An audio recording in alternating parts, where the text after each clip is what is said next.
ಕವಿಗಳನ್ನ ಸೇರಿಸ್ತಾರೆ. ಮತ್ತು ಇನ್ನೊಂದು ಕಡೆ ಯಾರು ಸಾಧನೆ ಮಾಡಿರ್ತಾರೆ ಅವ್ರನ್ನೆಲ್ಲ ಗುರುತಿಸಿ ಅವ್ರಿಗೆ ನಾವೊಂದು ಸನ್ಮಾನ ಮಾಡುವಂಥದ್ದು ಅಥವಾ ಅವ್ರನ್ನ ಗುರುತಿಸಿ ಅವ್ರಿಗೊಂದು ಪ್ರೋತ್ಸಾಹ ನೀಡುವಂಥ ಕೆಲಸವನ್ನು ನಿರಂತರವಾಗಿ ಮಾಡ್ಕೊಂಡ್ಬಂದು ಒಂಥರ ಸರದಾರ ಅಂತಲೇ ಈ ಕಾರ್ಯಕ್ರಮಗಳ ಸರದಾರ ಅಂತಲೇ ನಾವು ಕರಿತೀವಿ ಗೋತರ ಮಾಧವಣ್ಣವ್ರಿಗೆ.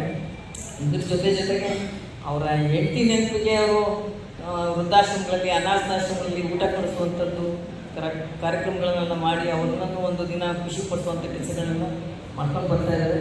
ಈ ದಿನ ಒಂದು ಉತ್ತಮವಾದಂಥ ಕಾರ್ಯಕ್ರಮವನ್ನು ಪ್ರಸ್ತುತಿಸಿದ ವೈದ್ಯರಿಂದ ಭಾಳ ಅಚ್ಚುಕಟ್ಟಾಗಿ ಇದನ್ನು ಎಲ್ಲ ರಾಜ್ಯ ಮಟ್ಟದ ಕವಿಗಳು ಬಂದಿದ್ದೀರಿ. ಈಗಾಗಲೇ ಒಂದು 4-5 ಮಂದಿ ವಾಚನವನ್ನು ಮಾಡಿದ್ರಿ. ಇದರಲ್ಲಿ ದೇಶದ ಬಗ್ಗೆ ಮಾತಾಡಿದ್ರಿ, ರೈತರ ಬಗ್ಗೆ ಮಾತಾಡಿದ್ರಿ, ಯೋಧರ ಬಗ್ಗೆ ಹೇಳಿದ್ರಿ, ಮತ್ತು ಜನಜಾಗೃತಿ, ಸ್ವಚ್ಛತೆ ಬಗ್ಗೆ ಮಾತಾಡಿದ್ರು.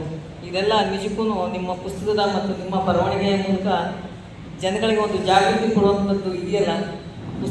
ನಾವು ಪುಸ್ತಕ ಓದಿದ್ರೆ ನಾವು ಎಷ್ಟು ಜಾಗೃತರಾಗ್ಬೋದು ಅನ್ನೋದಕ್ಕೆ ನೀವು ಕವಿಗಳು ನೀವು ಏನೇನು ವಾಚನ ಮಾಡಿದ್ದೀರಿ ಅದೆಲ್ಲ ಪುಸ್ತಕದ ರೂಪದಲ್ಲಿ ಬಂದಾಗ ಜನಗಳ ಜಾಗೃತರಾಗ್ತಾರೆ ಮತ್ತು ನೀವು ಸಮಾಜಕ್ಕೆ ಒಂದು ಉತ್ತಮವಾದ ಕೊಡುಗೆ ಕೊಡೋಕ್ಕೆ ಸಾಧ್ಯ ಅಂತ ಅನ್ನುವಂಥ ಮಾತನ್ನ ಹೇಳ್ತಾ ಈ ಕಾರ್ಯಕ್ರಮ